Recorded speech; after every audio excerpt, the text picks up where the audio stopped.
This is Lightning Power Lunch, presented by Reef Rum on the Lightning Audio Network with Dave Mishkin and Greg Linnelli. It's exceptional. I mean, I don't even really know what to say. I mean, this guy does it on a daily basis. Getting the opportunity to play with him, he's the best in the world. He puts the time in that no one does and doesn't care if anyone sees, never talks about it in the media that he's on the ice working on his game every single day. This guy played fourth line minutes when he first came into the league, and now he's leading the league in points on a yearly basis and continues to do it every single year. I don't think you can name another guy like that. I mean, it's pretty cool to watch, and playing with guys like this, these are the guys you get to tell your kids you played with. Okay, Brandon Hagel, get it done. He's like Nikita Kucherov's spokesperson. Biggest fan. He was talking about Kucherov, clearly. He was. Has to be, right? I mean, he was sitting next to Jake Guentzel, who's a fine player in and of his own right. Mm-hmm. But Nikita Kucherov, he's special, as they say. He's special. You know, I happened upon the stat for two different players. I stumbled upon it today. I didn't see it listed anywhere in the post-game notes from the outdoor game. And Ben Pierce does a great job. He finds a lot of stuff that I miss, and I'm like, it's not my job to find the stuff. Part of Ben's job is to find the stuff. So Ben unearthed some stuff. I'm like, that's interesting. Occasionally, I come across some stuff, and usually Ben has it. This was not in the notes. I was a little surprised to see this, that this was the high for each of these two players this year, but in their careers, regular season careers. Sunday's game outside, both Nikita Kucherov and Jake Guentzel set a personal high for minutes played in a game. Guentzel played over 27 minutes. Kucherov played over 28 minutes. Now, there are a couple of things that led into that, right? One was the Lightning won with 11 and 7. Yep. Cirelli went out early. They were down to 10 forwards. 1. 2, they were down, so you're going to play these guys more. And 3, they had all the power play time. But it's not like the Lightning haven't had games where they've, been short at forward. They've been down in games, and they've had lots of power plays, right? Sure. So John Cooper really leaned on those guys. Hagel was up there, too. Hagel has played more in another game. I forget which game it was. But those 3 guys were up in that 27, 28-minute range, which is high for a forward. We also had overtime. It is. So overtime added to their totals as well. And it certainly looks like Coop is going to have to lean on these guys through the week. Coop's not going to the Olympics, but Guentzel and Hagel are, because unfortunately the Lightning had some, injury news to pass along. We knew Cirelli got hurt on Sunday. He's going to miss the rest of this stretch this week before the Olympics. Point is not going to return, even though he's on the mend. And Nick Paul got hurt in overtime. It's a little bit of a surprise because, really, you remember Nick Paul was out on the ice. He drew that penalty with 25 seconds left. And he really didn't play a lot in overtime. He started overtime. He won the faceoff. He went to the bench. He had a shift leading to the faceoff on which he drew the penalty. So at some point he got hurt. Coop said he got hurt in overtime. So Nick Paul is not going to play tonight or Thursday either. Now he's going to have the time to heal up. Yeah. So the Lightning recalled Scott Sabourin. We do have Florida coming up on the schedule. Do we have any reaction of the Panthers, particularly their media members? Well, look, I mean, there's going to be chatter about that. There are a couple of things that happen here. First of all, Sabourin, got knocked down by Jack-Eye on whatever it was, December 28th. It was the day after they played the Panthers in Sunrise right after Christmas, and he was out for a significant amount of time, but they reassigned him to Syracuse. I did look it up. He played 4 games with Syracuse, so he's gotten back into game action. So you might say, well, the Lightning have the Panthers coming up on the schedule. They're recalling Sabourin. But every time that they have, brought Sabourin up in advance of a Florida game, they have had injuries at forward. There have been some other games where, he's been up, right? When he played for the Lightning on the December 27th game, he'd been up with the Lightning prior to that. So the Lightning don't have Point. They don't have Cirelli. They don't have Paul. Now, they do have Finley, who didn't play the other night, and they do have Curtis Douglas. We'll see what happens tonight as far as the lineup is concerned. We'll see what happens on Thursday. The Lightning had an optional skate, which really tells you Coop is emphasizing rest because they didn't have a practice yesterday. Yeah. So, I mean, the last legitimate, dig-in practice the Lightning had was, I mean, it was sometime before the Stadium Series game. I mean, the Stadium Series skate was not a real practice, right? That was test out the ice. So when you're rolling, I guess you don't really need those practice reps as much, but it also speaks to Coop understands the team has been through a grind. They got 2 games left. You don't need to go on the ice if you don't want to, even though we just had an off day yesterday. But Coop gave the news about the injury. So we'll see if the Lightning continue going 11-7 with Hedman working his way back in. That wouldn't be a shock. But you're pulling 2 forwards out from the 11-7 lineup they dressed on Sunday. We'll see who comes in. And they're facing a team that is rolling just like they are. And the Sabres are playing the second half of a back-to-back. And they also have injuries. I did see that Ukko-Pekka Luukkonen, unfortunately, is going to miss the Olympics for Finland. He's hurt. That's tough. That is tough. They played Alex Lyon, who's played a lot for them last night. So if Lyon isn't going to play both ends of a back-to-back, they have Colton Ellis, who's basically their third-string goalie. He's played some this year, so the Lightning may see him. So it's not like the Sabres aren't immune from injuries either. But, I mean, the Lightning are definitely dipping into their forward depth big time as the defense starting to get a little bit more healthy. You still got Lilleberg out, but now you got Hedman back, you got McDonough back, and you got Destu out as well. But I mean, the Lightning have defensemen. They're going to have to start leaning on some forwards that haven't played in a while, particularly if you're looking at Douglas and Sabrin potentially this week. I know we're going to take a lot of questions about why do they call up Geeky? Why don't they call up Chafee? I get it. We'll address those when they do come. Speaking of forwards, Mark says, seems like Panarin to Tampa is heating up right now. The top 6 would be absolutely insane if that were to happen, not to mention the power play, too. I have seen some chatter. How much does Artemi Panarin make? Forget about the next contract. And by the way, I did see that Panarin's wish is to basically have a sign and trade. I don't really call it that, but basically he's traded to a team that has an extension in place for him, which I get. I understand that. Yeah. And that's preferable to him. He wants to go to a team this year where he's going to stay. But what's his contract, Greg?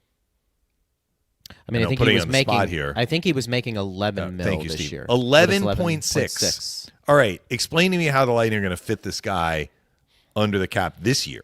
Well, I was going to say, what does he owe the remaining on his contract? So it's not 11.6. But it's still the cap number. So, okay, let's say the Rangers pick up 50%. Yeah. Whether he's going to the Lightning or anywhere else. You're still looking at just under $6 million a year. Well, look, I don't know if it's responsible for me to start throwing names around. I can make it work. You can make the money. I can make it work. I guess what I'm telling you is I can make it work. I think in that instance, let's put it this way. Here's what I'll say about the Rangers. If they want to move him, and part of it is going to have to be you need to pick up a portion of that salary, which Steve alluded to and we have talked about. Going back, you're going to have to take a player off of your roster currently right now who's making more than league minimum. Yeah, definitely. Right? And you're probably going to have to dip into your prospect pool and maybe even another player off of your roster.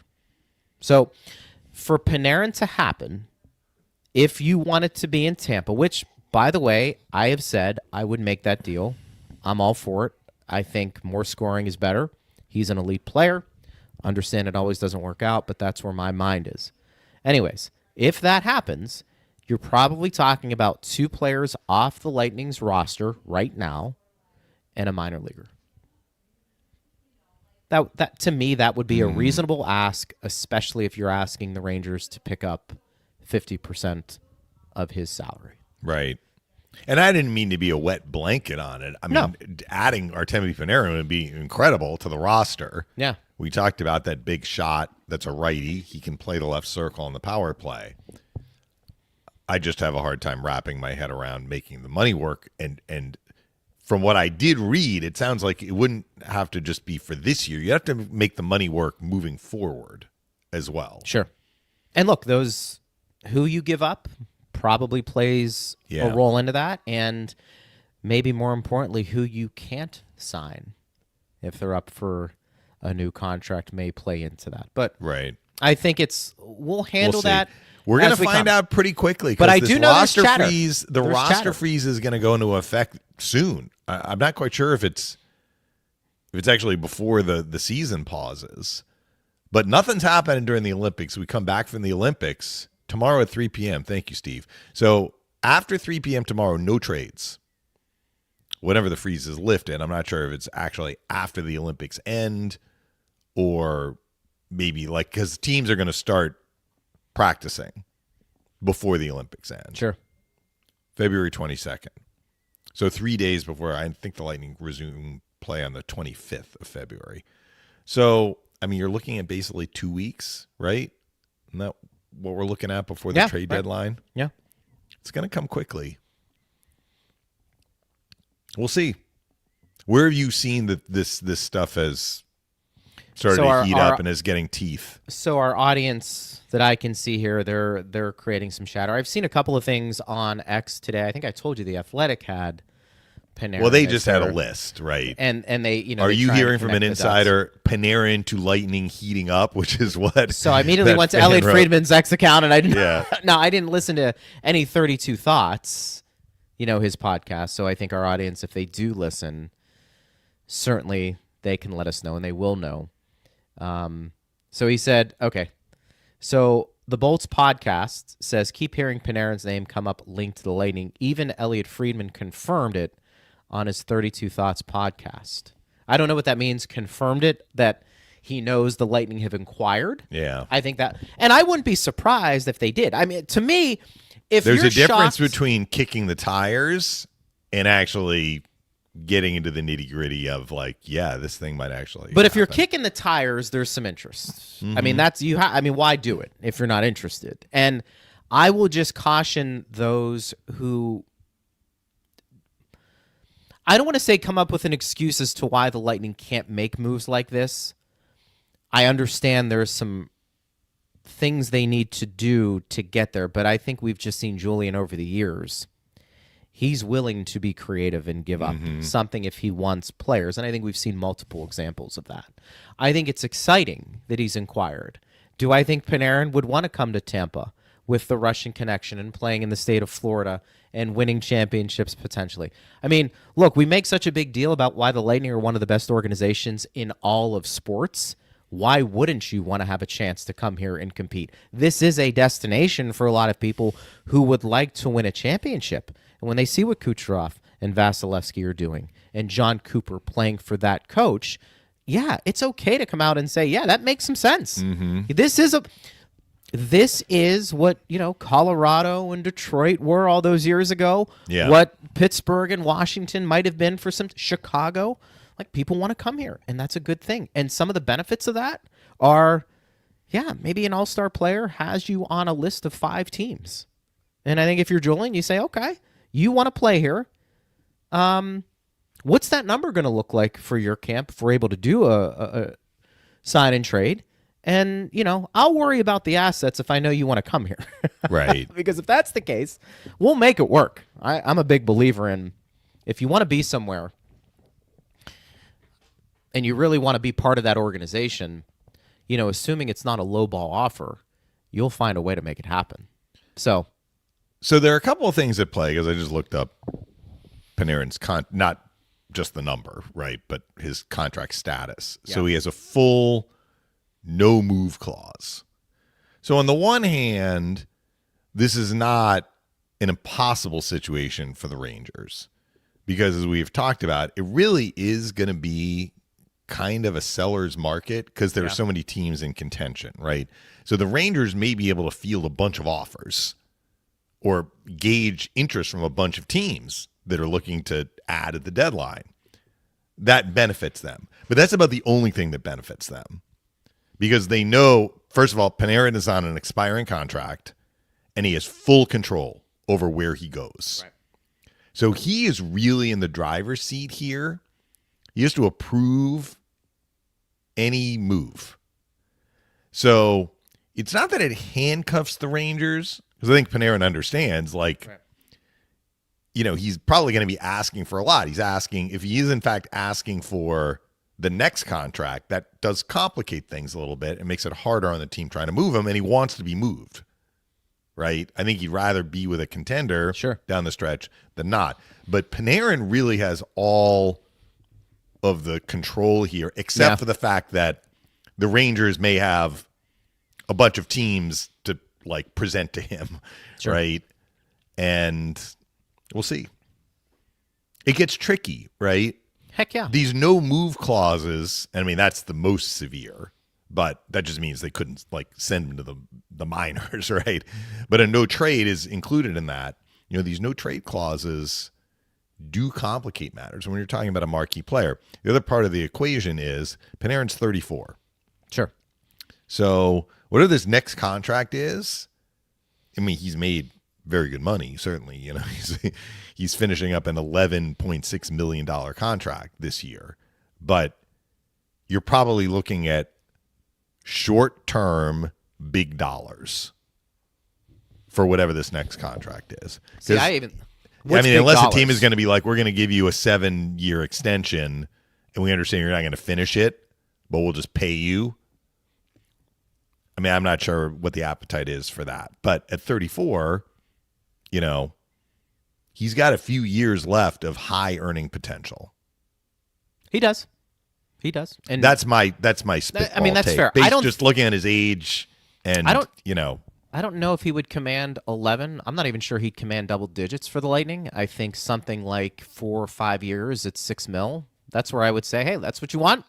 You want to play for he may want more than that, though, Greg. He may be like, the cap's going up. And I'd say that's fine. That's why this starts to get a little more complicated. That's fine. And of course, he might just say, you know what? Forget the extension. Just trade me, and I'm going to be a free agent during the offseason. He may decide to do that. Who knows? Agreed. But I did read that, and I think it may have been from an Elliott or an Elliott sort of person, that I read a report that, he would like an extension included in whatever the trade is. SQU Williams says $8 million for 4 years is what I think. Well, we appreciate it, SQU Williams. I like that. What you think doesn't really matter. It's what Panarin thinks, right? Like, we can say whatever we're going to say. It comes down to, is the player willing to accept that?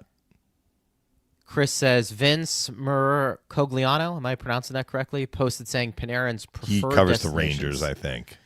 Preferred destinations are Florida or Tampa. Yeah. Carolina, Los Angeles, San Jose, Washington are also in the trade discussions. See, he had a chance when he left Columbus. Bobrovsky was like, I want to go to Florida. Panarin's like, I want to go to New York City. Yeah. He was just like... That was his call, though. 7 years late, right? It's just... I mean, it's easy to maybe forget. Panarin was part of that Columbus team that upset the Lightning. I know. Man. I don't know. We're going to keep an eye on that, because I do think... where there's smoke, there can be some fire. Yeah. And it's pretty clear, even at the very surface level, that playing in Florida is where Panarin would like to go. Right. How or who can Well, make based it work? on that report. Based on that report. Yeah. Who can make it work? That remains to be seen. Now, let me just say this Yeah. on the other side of the coin. Term and dollars aside. I mean, first of all, for Florida, Panarin knows Bobrovsky, right? Like, country mates, former teammates.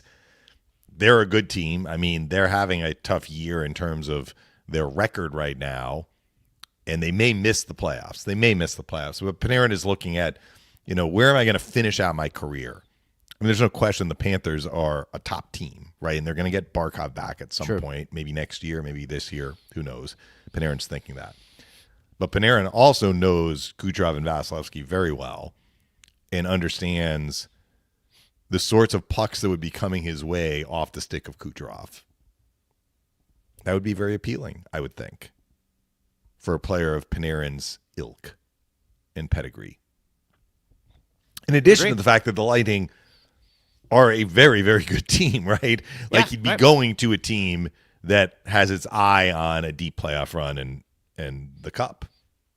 So, And ironically, you wonder if a player like Panarin is a little bit more attainable for Tampa Bay to be in their lineup and be productive than trying to find a face-off guy.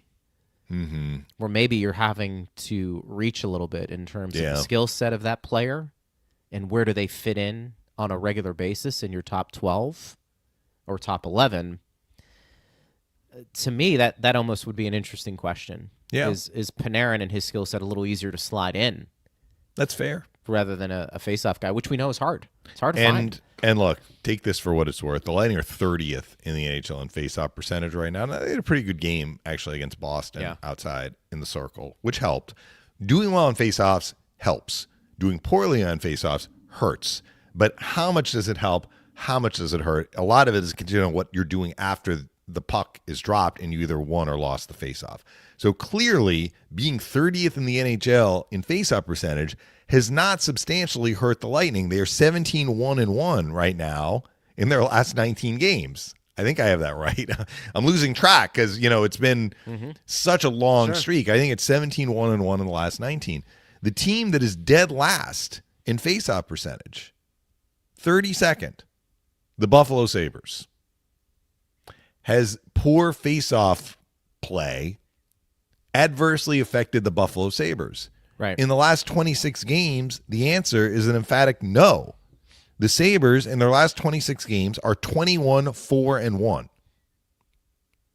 So I believe faceoffs are important. I believe it is a huge benefit to have a money guy on faceoffs, especially in the playoffs. But does it mean the absence of one will cost you a cup and you need one to win a cup? Probably not. In fact, definitely not. Sure. I mean, there have been teams to win the cup that have just, they haven't had a face-off specialist. So, Julian said at the fireside chat, he's like, I am more concerned with our defensive play and our 5-on-5 play than face-off guy. He'd like to have a face-off guy, but he's not going to add a face-off guy potentially at the expense of disrupting what he's got going as far as the team play. And I know we've had some people say, Panarin is not very good defensively. With the Lightning dare to bring him in when things are moving along defensively. What does that mean, though? It's kind of like when the Rangers were going deep in the playoffs and winning President's trophies, I think Panarin was doing pretty well defensively. I think it's a little overrated. I think you can probably look. There have been the clips where, he's kind of, I don't mean to single him out. I think there have been other players too, but like you can ISO on a guy and it's like he's not in the right position or he's not back checking as hard as he needs to. And, you see that sometimes. But I think when Panarin has been on more good teams than not good teams, and usually those good teams have defended well. I mean, the Rangers have been one of the best defensive teams going back several years. How much of that is Shesterkin? How much of that is the team in front of him? It's usually a combination. I understand this year is an exception in terms of how they have played in their record. But, Panarin has been a big, big part of what they've done going back the last, 6-7 years. And what have we found out, too? Playing with the puck also can be a way to defend. Yes. So that's the other thing, too, when you're dealing with Panarin. So I'm less concerned about that than I would be. I think really it's the extension for me. I'm okay giving up whatever potentially you're giving up to bring in a player like that. He's a world-class player. Those don't come around often. And so I'm just looking at this, and again, plus minus only tells you so much. It only does. Like, J.G. Moser's plus minus is legit. Because we watch him shift in, shift out, how good he has been defensively. Right. So this year, Panarin is a career worst minus 16, but the team is a complete mess. Prior to this year, he had 1 year, where he was a minus player. And that was last year when the Rangers also missed the playoffs. He was minus 9. He's minus 16 this year. His years in the NHL, just going in order from his rookie year in Chicago when he was, I think he was 24. Yeah, he turned 24 early that season. Here are his plus minus numbers. And some of these teams were just okay, and some of them, missed the playoffs, actually. +8 plus 18, plus 23, plus 14, plus 36, plus 14, plus 21, plus 4, plus 18 up until the last 2 years. There you go. So, I mean, it's kind of hard to make an argument that he's a bad defensive player when you're spitting out numbers like that. You know what I'm saying? I agree. I mean, now look, I'm sure there's other numbers people can dive it's not into. the only thing to look at, but without having watched the guy play shift in, shift out, to be able to see like what's happening here, like those are solid numbers. Yeah. And I think one or two of those teams missed the playoffs. You know, he arrived in Chicago as Chicago was trending down. He was in Columbus as Columbus was trying to figure some stuff out. I think they made the playoffs the years that he was there, and he was only there 2 years. They made the playoffs both years.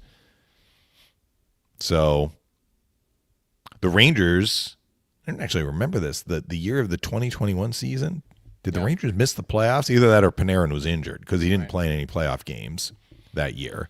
But then the next year was the year that they met the Lightning in the conference final. And he had a very good year that year. He had 96 points and was plus 21. 21-22 season. Anyway, he's a terrific player. You can make the argument he's probably going to get some consideration for the Hall of Fame. Yeah. Based on his numbers. At this point, like his Is he a point per game? His years, he probably doesn't have enough years. He is over a point per game. Yeah, he's 804 games played, 927 points. That's a pretty good start. He probably will get to 400 goals. He's at 321 based on his production. Even this year he's got 19 goals. So, I mean, he's not at the end of his career. So he's got some runway left. And, we'll see. I don't think he's a slam dunker. No. But it works against him that he didn't get to the NHL until he was 24. Of course, it's the Hockey Hall of Fame, so it should take into account his years in Russia, when he was That's fair. He was playing in St. Petersburg for a couple of years and doing quite well. Bottom line is you're getting an elite player. Yes, I mean, sure. we can, whether he's a Hall of Famer or not, Panarin, over the last 5 to 7 years, if I were to tell you or ask you just off the top of your head, and I went down a list of players and I asked you to describe them as elite or not, and we said Panarin, you'd say, yeah, he's an elite player. Yes. He's an elite player. Oh, yeah. That's what you're getting. He's an elite offensive player. Spectre says, we should be talking about guys like Carrick or McCarron, who are right-handed centers that would strengthen our bottom six, rather than a 34-year-old Panarin looking for his next retirement contract. So that's the other side of this argument. I mean, like a Carrick or a McCarron wouldn't, bust the bank, but the Lightning would still have to make the numbers work somehow. I like both those players. I mean, McCarron is probably more of a tough guy, but Carrick is he's a hard player to play against. Hard player. Yeah. They're both good players. McCarron kills penalties. I honestly can't remember if Carrick does. I think he does too. So I mean, you can use him in a defensive oriented, role. Off the top of my head, I don't know what their face-off percentage is though. It's what people are providing in terms of other names and maybe the pros and cons of Panarin. All are valid points. I mean, there's a give and take with all of these. I know we've had some people ask, where does this leave Kucherov when his deal is going to be coming up, right, in a year to sign? And I get that. Like, those are hard decisions. But understand, too, Mish and I are bringing this up in many ways because it is relevant. But Julian and his staff have been looking at this for a while. Yeah. I mean, they are the looking Rangers, at the precipitous drop of the Rangers has brought this to the surface. If the Rangers had been contending, for a playoff spot, and let's just say the Rangers were the Rangers from a couple of years ago, right? Where, they lost to the Panthers in the conference final. If that team was this year's team, where Panarin's contract status was exactly the same, and they were like in contention for first or second, I'm not sure that, we'd be having this conversation. Maybe Panarin would be like, I want to re-up with the Rangers, or even if he said to the Rangers, I'm going to test the market, Rangers might say, we're keeping you for this year because we have a shot to win a cup. Instead, they're at the bottom of the conference. So it has become clear that, they are going to try and get some assets for this guy who's going to be leaving regardless at the end of the year. But the fact that he's leaving at the end of the year means that it's just they're going to get less than they would if he had term left. The only way they increase that value is if they're willing to retain the maximum amounts. Yes, that will bring a little bit. That brings more it back. Yes. That brings it back. And if you're willing to do that, which they probably are, to make the offers more attractive, right? They can then probably get an NHL player or two coming back. And one of those players, I think, would be a younger player. K-Bay says, sorry, joining late. What are the projected lines now without Paul, Cirelli, and, of course, Point? Yeah, so good luck. So I will just spitball here because it was an optional skate. We saw Gensel at center. Coop was asked about that. Gensel's natural position is center. He just hasn't played a lot in the NHL because he was linked with Crosby during his time in Pittsburgh. Short time he was in Carolina. He was with Aho. And, he's been a winger basically with the Lightning, although he'll take faceoffs. After Cirelli went out, though, they used him at center with Hagel and Kucherov. I think that's a line. Okay. What we saw at points was, because Paul also got elevated during the outdoor game. By elevated, I mean like he was playing more on the James Gonsalves line. But I think we're going to see Bjorkstrand with James and Gonsalves. I don't know if we're going to see Bjorkstrand with James and Gonsalves, but the three of them have played together before, and I did see the three of them together at points during the outdoor game. So that's a line. You got Gord's line. That's not going anywhere. So what's your fourth line? Are the Lightning going with 11 and 7? Well, you've got Finley. You've got Douglas. You've got Sabrin. I mean, you've got some options at forward. In fact, that was a line in the first meeting between the Lightning and Panthers, if you recall, Greg. Yeah. Based on the fact that Victor Hedman played just over 10 minutes on Sunday, like I would not be surprised if the Lightning go with 7 defensemen again tonight. Unless somebody else is banged up that we don't know about. Really, the next 2 nights. I mean, honestly, if you're going to go that route, yeah, probably makes a lot of sense. Coop was not asked about Destu's status. But look, it's good that Destu was able to skate. He was out there taking warm-ups. Yeah, I mean, it couldn't have been totally debilitating. Right. And remember, for Destu and Lilleberg, you're talking about like lower body. So the fact that they were able to skate both of them, that's a good sign. Does it mean that either one is going to come back? I don't think Lilleberg's coming back until after the Olympic break. But does it mean, like, Destu is eligible to return? He served a week on IR. So the question is, can he come back? But, I mean, I just said they may go 11 and 7 without Destu. So if Destu is coming in, you're not going to dress 8 defensemen. So that means one of those other defensemen would come out. You want to dive into, by the way, I had Mike Harrington from the Buffalo News ready to come on, and he called me probably about an hour before. There's some things going on internally at the paper where they had a impromptu meeting at noon, and he needed to be there. He will be in Tampa for the next game, so we will have him on. Which is right after the Olympic break. Yeah, so we will have him on, but we did effort to get somebody from Buffalo to come on. But that being said, you and I can talk about Buffalo and why are they performing better for maybe a more for a sustainable longer period of time than in previous years, and do a deep dive, because they are a team that Lightning have not played yet this year, partner, and they've got 4 games, including tonight against the Sabres, who it may be a show me time for Buffalo, has to say, you know what, we're here. I think that they've already showed a lot of people, though. Yeah. So I mentioned their last 26 games. Before that, their record was 11-14-4. They were at the bottom. I'm certain they were at the bottom of the division. I think they were actually at the bottom of the conference. And, it's not like they made it's not like the Columbus situation where they made a coaching change. And like Rick Bowness is the Blue Jackets playing extremely well. The Lightning saw that firsthand when Columbus, dropped a snowman on them in Columbus. Yeah. But Buffalo, they didn't really make any significant changes per se. I mean, Lindy Ruff has been the coach. He was still the coach. They just turned it around. Now, did they bring up some players? I mean, I'm not sure that it was as obvious looking at their game by game, but I'll tell you when it actually started for them.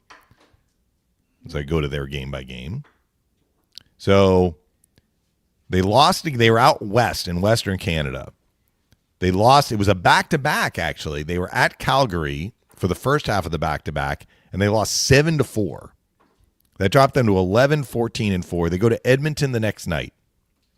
They won in overtime, 4-3. They have only lost 4 times in regulation since. And they've won most of these games. In fact, all of these games except for one that they've won, except for 2 in regulation. So it's not like they're, the Lightning is as great as they've been in the 17-1-1 stretch. Like they've benefited from some, like an overtime win in Anaheim, but they won 4 shootout games. We talk about the shootout. Like those can go one way or the other. Buffalo has been churning out regulation wins. They have 2 wins after regulation, 1 in overtime, 1 in the shootout, and they lost 1 in overtime. I mentioned the 1 overtime loss. All the other wins they've had have been, regulation wins, and they've beaten some quality teams. They won on the road. Their road record is excellent. I mean, I'm going to give you their overall road record, but keep in mind, 15-11-2. They didn't start well on the road. So during this stretch, like they have been excellent at home. They've been excellent on the road. They've been one of the best teams in the NHL. So how are they doing it? Well, without Mike here to tell us, basically, what I can see is they are a middle-of-the-pack defensive team, which in this instance is good enough, right? It's good enough because they are one of the top offensive teams. They come in tied for 5th in goals scored per game. Now, I do remember a couple of years ago where we thought the Sabres were going to be taking a step forward and didn't. I think this was the year where Tage Thompson scored 47. They scored a ton. They gave up a ton. So this team is better metrically than that other team, where they were near the top offensively but near the bottom defensively. They are not near the bottom defensively this year. They're middle of the pack, which has helped them. But some of this middle of the pack stuff is, kind of related to some bad losses at the beginning of the year. So you take the whole year into account. And, I mean, needless to say, I've been super impressed with how they've been able to do it. I'm just looking at so during this streak of 26 games, their high water mark of goals against, they've given up 5 goals twice. They've given up 4 goals a couple of times. Most of their games, though, are 2 or less. You hold the other team to 2 or less, and they have enough offense, you're going to fill the net. Now, how are they doing it offensively? Well, they got Tage Thompson. He's a 2-time 40-goal scorer. He's probably going to get to 40 this year. He's at 29 right now. So if you're going to say he's got about a third of the season or so, a little under a third of the season to get 11 goals, that's probably doable for him. Alex Tuch has been a very consistent point producer for them. He's got 22. But to me, this looks like a balanced attack. Zucker's got 14. Jack Quinn's got 12. Their back end. Ryan McLeod's got 11. Their back end is solid. Bo Byram, I've always liked him, but injury problems. He's been healthy. He played every game last year. He's played every game this year. He's got 10 goals. And Josh Doan, who's a guy they got in the Paterka deal from Utah, he was part of that trade, along with Michael Kesselring, who's a defenseman. He's had some injury problems this year. I think he's only played 23 games. But Doan, who's the son of Shane Doan, has 17 goals. He's having a terrific year. He scored last night for them. So you mentioned their defense. It's not just, Dahlin, who's been a good offensive player for a number of years. He is actually -5. Their best plus-minus defenseman is Mattias Samuelsson, who's the son of Kjell Samuelsson. He's been on their team for a while. Yeah. He's having a career year offensively. I mean, he's not in the Dahlin range, but he's +28. So it's interesting. I remember he tended to play with Owen Power. Power doesn't have the same plus-minus as Samuelsson, so I'm not sure how Samuelsson is doing it. But, this is the mark of a good team.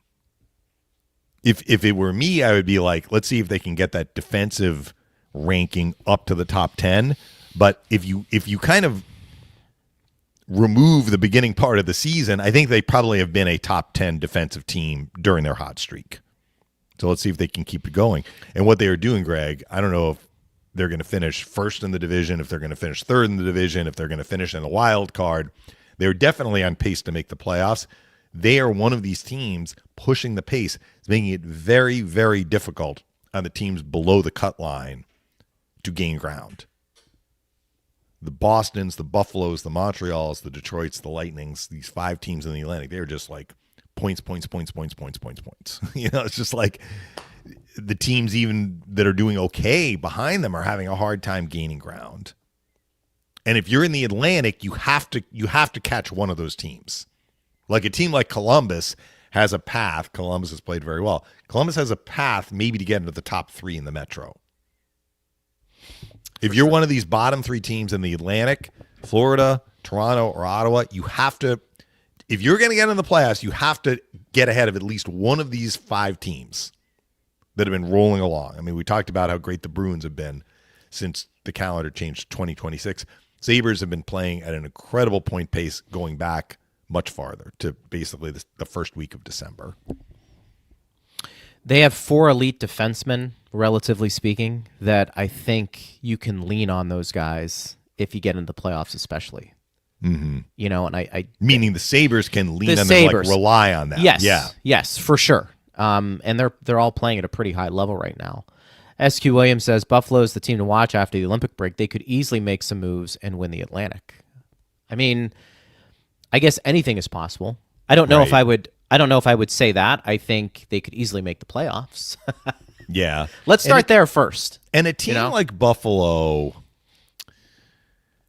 for many of the players on the Sabres, if the Sabres get in, it's going to be their first experience of NHL playoff hockey. And that's a big deal. It's a big deal. And it is. I don't know if sometimes if getting home ice is not great in that situation, honestly, because you start with all the pressure of like starting at home. You're the higher seed. The perception is you're going to do really well, and it's the first experience for many of your players. I do remember my first year with the Lightning. Yeah, the Lightning were kind of like that, right? I mean, they had Andrechuk and they had Tim Taylor, who had a lot of experience in the playoffs, but most of their players didn't, and they ended up having home ice against Washington, and Washington had way more playoff experience. And the first 2 games in Tampa, Capitals just schooled the Lightning.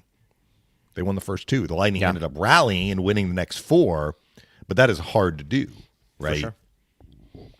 Remember when the Lightning played the Canadiens in John Cooper's first full season, it was kind of the same deal where you had a bunch of players that were new to the experience, and the Lightning won. They didn't win the division. They finished in second, but it was like the last day of the regular season. They got to second. And Montreal had more. They didn't have like a ton of experience, but they had more experience. And they came in and they ended up sweeping the Lightning, but they got the Lightning down early. And they outplayed them in the 2 games in Tampa. So like it's like you just have to go through it, right? There's no ideal way. You have to figure out a way to learn quickly on the fly.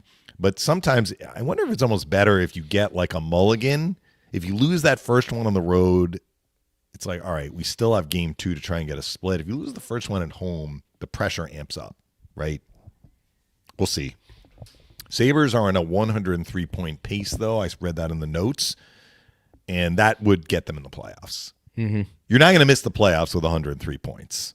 So That's fair. Yeah. Chris says the hard-hitting question: if Buffalo wins the Cup, does Kevin Adams get a ring? Of course, he was let go as the I don't think that GM. It's like a player. If you played like X number of games in the regular season, you get a ring. I know it's 1 game in the playoffs, or you get your name on the cup. I don't know. The ring is up to the organization, but I think if you're the GM, I think you need to be the GM when the team wins the cup to get your name on the cup.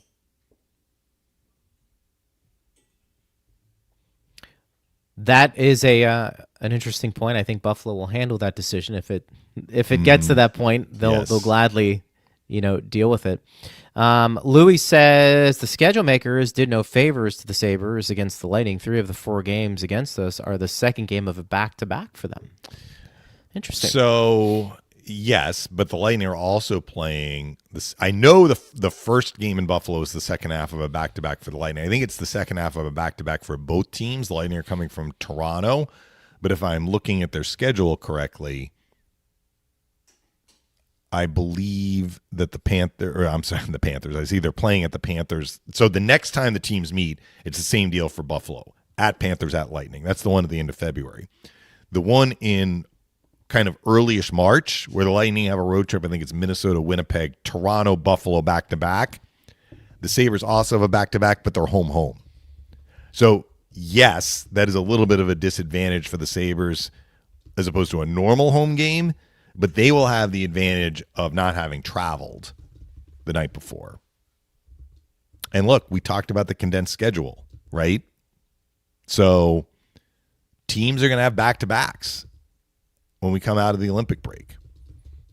Lightning's final game in Buffalo, for them, it's the first game of a trip. So it's not a back-to-back, but it's not a back-to-back for the Sabres either. Yeah, that makes sense. And I think tonight's back-to-back is offset a little bit. Like the Sabres have a disadvantage. They're going to be playing this Colton Ellis, who's played 12 games this year. He's 7-4. He's won 3 more than he's lost, unless they decide to go with Lyon in a back-to-back. So that is a disadvantage for the Sabres. That Lyon has won, I think he set the franchise record for 8 straight road wins for the Sabres in his first year with the team, maybe. Anyway, he's won 8 straight on the road, Lyon. All things being equal, they would probably prefer to play Lyon if it weren't a back-to-back. But the Lightning are dealing with, these injuries again. I mean, the fact that Jake Gensel has to play center tells you everything you need to know about the Lightning's injury situation. And no one's going to shed any tears for them. And the Sabres have had injuries too. But I do think if you're pulling Cirelli and Paul and Point out of the Lightning's lineup, that's a blow. Yeah, that's significant. Yeah, right. That's not insignificant losses. It's not insignificant. No. Josh says, do you think the Lightning have the depth to not only make the playoffs, but to make a sustained run for the Cup? As I say sometimes, that's a Julian Breezeball question. Julian sometimes says, I believe our team is good enough. Remember when he acquired David Savard, he's like, but if we failed in our goal, and we failed in our goal in part because I didn't make this extra move, so I wouldn't be able to live with myself. Or he said something to that effect, when he acquired Savard, where it did work out, obviously, and the Lightning won the Cup that year. So if we were to ask Julian, maybe he would say both. I believe that our team is good enough, but I have an opportunity to make us even better in his mind, and I'm going to do it. Or at least I'm going to try to do it. And I think we have to explain the why. Why do we believe this?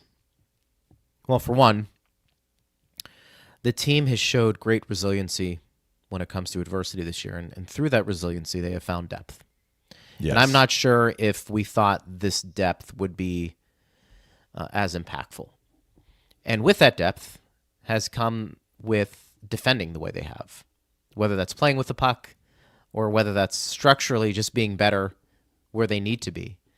I think we can all agree that the Tampa Bay Lightning are a better defensive club today than they were at the beginning of the year, certainly, and maybe over the last couple of years.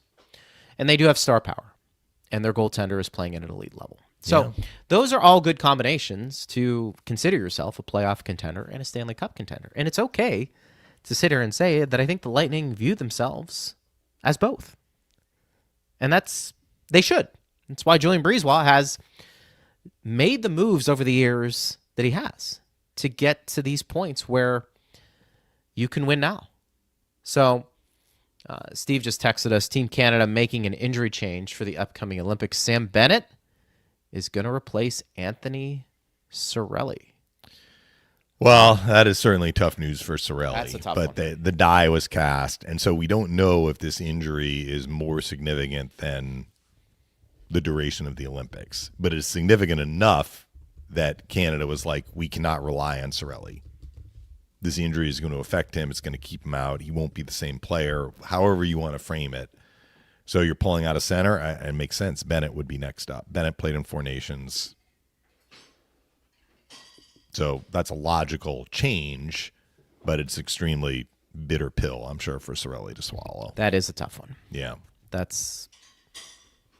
You feel for players because whether you agree that you think the NHLers should be playing in these Olympics and stopping the season, take that out of the equation here and understand that this is a huge opportunity for a lot of these players. And you never know when you're going to get called back. I mean, look, for the Stamkoses, for the Crosbys when they were younger, Crosby obviously now, Hedman is probably his last go-around, you would think, at an Olympic. I mean, those guys, you would think throughout their whole career were going to be in those conversations about making the Olympics and having a big part. You know, a guy like Anthony Cirelli specifically was asked to do a role or have a role on that team. Mm-hmm. And you never know if that's going to change every 4 years. You know, if somebody comes around who's younger that does what Cirelli does and you get bumped. I don't know. But you never want to take those for granted. Not that he was, but this is a tough pill for him, and you feel for him because it is a great honor, of course, playing for your country. So main thing is now for him to get healthy. Yeah. And kind of go from there. Joe says, would the Panthers have won the Cup last year if they didn't bring in Marchand? Looking back towards our Cup wins, we brought in key players to give us the extra boost we needed. So it will be interesting to see if any acquisitions we made at the trade deadline. Well, it's a tough hypothetical to answer for two reasons, or one on each side. Marchand could have won the Conn Smythe. He could have. Like, that's how great of a playoff he had. So that would be an argument for maybe the Panthers don't win the Cup without Marchand. On the other hand, the Panthers, I thought, played basically at a championship level from the get-go in the playoffs, which is hard to get to a championship level, period, during a playoff run. And a lot of teams win the championship, getting to a championship level into the playoffs. Like, they build to it. The Panthers basically were playing lights out from the very first game, which the Lightning saw. So could they have played that well even without Marchand? Yeah, I mean, it's possible. Marchand gave them some key goals, though. I mean, he scored in overtime of Game 3 against Toronto. The Panthers were down 2-0 in that series. So it's hard to know, like, if you pull him out, like, who goes in and what is the impact of that player. So I would say the Panthers were deserving of being the champions last year. I have said on this show many times, I thought their Cup run last year they played even better than in year one that they won the Cup. But there's no disputing Marchand had a huge impact on their team in the playoffs last year. He was As phenomenal. did Seth Jones. Yeah. Those were two dynamite pickups, and they both performed at a very high level. And if you can capitalize on that, those moves are worth making at the trade deadline. They always don't work out, but I think you tip the cap to the organization like the Lightning and the Panthers for making moves. Yeah. That put yourself in a position to win a cup. And that's what it's all about. I want to let people know, too, you can enjoy some Reef Rum tonight. Smooth, versatile, and now pouring at Benchmark International Arena. Order a Tropical Wave or a Lightning Mule and taste why fans are switching. Reef Rum is a premium craft Florida local rum built on authenticity, quality, and easy drinkability. Ask for Reef Rum by name. Go Bolts. Please enjoy responsibly. Is it a 7:30 game tonight, Brian? Yes. ESPN I feel like, Plus. Yeah. ESPN Plus. I wonder if they just kept some of their crew here from Sunday to Tuesday.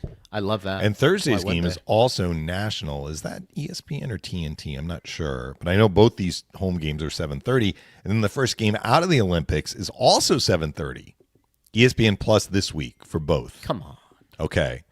And then the Lightning host Toronto on the 25th. That's also a 7:30 game. Phil might be a little grumpy about the 7:30 TNT for that Toronto Lightning game. So you have a little bit more time to get there, which has not really stopped Lightning fans previously from getting there on time. Are there Lightning fans who are just still tailgating from Sunday till now? That'd be pretty fun. That was part of the event. So I didn't get to the stadium. Was. Well, I mean, it was, yeah. I didn't get to the stadium as early as you. You were there when I got there. A little I earlier. got there. Yeah. I got there fairly early. Or there were people. And there Felt like were a football game. Yes. Yeah. Yes. I should have gone. What I should have done is through the tailgating, the various tailgaters. I should have gone to their place of setup there and say, "Hey, can I grab a plate? Can I dig into that?" I mean, because some of that food was smelling pretty good. Yes. And I think people were just such in a great mood. That's the beauty about tailgating. I'm not a big tailgater because I don't drink that much. But if you like socializing and just hanging out and eating good food for the most part, and you don't mind getting cold, that's a fun time. Yes. You know, just kind of letting loose a little bit and getting to that arena, and next thing you know, you got 64,000 of your favorite and best friends just hanging out. It's pretty cool. And I just want to make one comment, and this might be not an accurate comment because we were in the press box with headsets on, so we didn't get quite the same feel as if we were in the stands. The Bruins traveled, for sure. I saw plenty of people in Bruins gear, which you want to see. Like, this is a big event. I thought the Lightning fans, like, it was a Lightning home game. They were going to outnumber Bruins fans. But remember, the Lightning had those 25,000 people or whatever it was. Somehow they were able to determine in Nashville, the Lightning brought 25,000 fans. Gary Bettman said that was one reason why I felt it was important to give the Lightning an outdoor game, because they traveled so well in that Nashville Stadium Series game. I'm pretty confident saying there were not 25,000 Boston Bruins fans. I thought this was heavy majority Lightning fans. So good on Tampa Bay sports fans, let's say. Maybe they came to a game because it was an outdoor game. They don't go to Lightning games usually. They wanted to show up for the event. But this was definitely a home outdoor game for the Lightning. The vast majority were Lightning fans. And you never know what you're going to get. I mean, sometimes the visiting team brings a lot more fans than what we saw. I may be wrong about that, but if you were at the game and you kind of were able to dip your toe in the pool. But like when the Bruins had all those things happening for them that were good, I didn't get the sense the stadium was, overrun with Bruins fans. I don't know if you had the same reaction. No, I didn't either. I mean, you know going in there's going to be opposing fans coming into this. I mean, it happens at Benchmark. Yeah. Just going to happen. But I never got the sense. I was like, wow, half this arena is filled with Bruins fans. That definitely wasn't part of it. So should be fun tonight. We are going to be breaking down the game tomorrow. Again, game is at 7:30 tonight, which means pregame will be at 7. Mish and Espil will have the game call, and then, partner, you and I will be back at it again, breaking it down, and then looking ahead to Thursday. Looking forward to it. Yeah, should be a lot of fun. Great hockey talk, as always. Thanks to Steve Ersnick for getting us on the air. We always appreciate that. And for everybody who listened, we do appreciate you guys as well. Hit us up on Twitter, @Bolts Radio. I am Greg Linnelli. You've been listening to Power Lunch right here on Lightning Radio.